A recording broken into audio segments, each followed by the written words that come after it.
त्याच्या अमक्या डॉक्टरनी केलंय ना, बस त्याच्यामध्ये एवढं ऍडिशन करा, ह्यांचं सिलेंडर असणार, ह्यांचे असे कट असणार, कार्यकर सर असतील तर भरपूर इन्सिजन घेणार आणि मग हळूहळू एक एक स्टिच काढत बसणार. हे सगळं ऑपरेशन थिएटरमध्ये जाऊन शिकल्यामुळे एका कंपनीमध्ये नॅशनल ट्रेनर होऊन लोकांना शिकवू शकलो.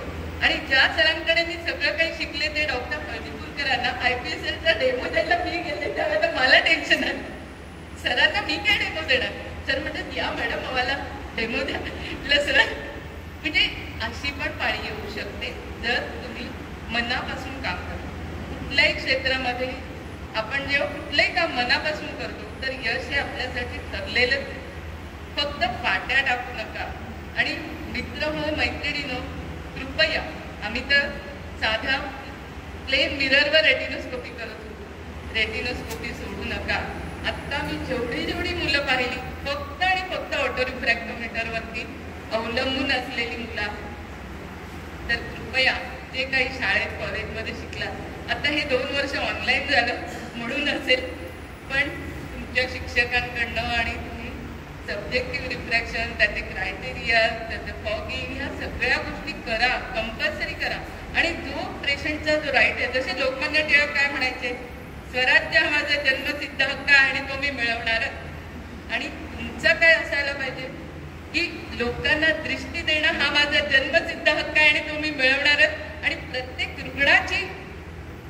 रुग्णाची जी काही आवश्यकता आहे किंवा त्याला मिळणारी शेवटचा जो पॉईंट आहे, म्हणजे 6-9 असेल, 6-6 पार्शल असेल, ते विजन त्याला मिळवून देण्यासाठी मी शेवटपर्यंत प्रयत्न करतो. ही तुमची इच्छा असली पाहिजे, तेवढ्या पॅशनने तुम्ही काम केलं पाहिजे. आणि जेव्हा एखाद्या पेशंटला तुम्ही केराटोकोनस नुसतं रेटिनोस्कोपी करताना शोधून काढता आणि त्यानंतर त्या पेशंटची ट्रीटमेंट झाल्यावर त्याचं जे विजन असतं, तो आनंद अवर्णनीय आहे. हे सगळे आनंद मी आयुष्यात भोगलेत आणि म्हणून मी तुम्हाला सांगते, तो आनंद मिळवा. एकदा तो आनंद मिळवायला लागलात ना, त्याची पण लत लागते आणि अजून चांगलं काम करण्याची इच्छा निर्माण होते. आणि तशीच तुम्हाला सगळ्यांना हो, तुम्ही सगळ्यांनी खूप पुढे जावं. वेगवेगळ्या क्षेत्रात कामं करू शकता. तुम्ही प्रॅक्टिस डेव्हलपमेंट कन्सल्टंट असू शकतात, जसं नायडू सरांनी सांगितलं. तुम्ही एक प्रिन्सिपलही होऊ शकता, लोकांना तुम्ही शिकवू शकता. या मॅडमने सांगितलं तर प्रत्येकाचे आपले आपले अनुभव आहेत, ते त्या अनुभवातून पुढे आले. प्रत्येकाने आपल्याला काय करायचंय एकदा शांत बसून विचार करायचा की माझा आयडल कोण आहे, कोणासारखं मला बनावंसं वाटतंय, किंवा कोणापेक्षा जास्त. कोणासारखं कधीच कोण बसत नाही. ना नायडू सर कोण होऊ शकत, ना वैभव सर होऊ शकत, ना शुद्धा मॅडम होऊ शकत, ना महादेव सर होऊ शकत. त्यांच्यापेक्षा बेटर व्हायचं. कधीच त्यांच्या सारखं होण्याचा प्रयत्न करू नका, कारण चांगला माणूस परफेक्ट जगात कोणीच नाहीये.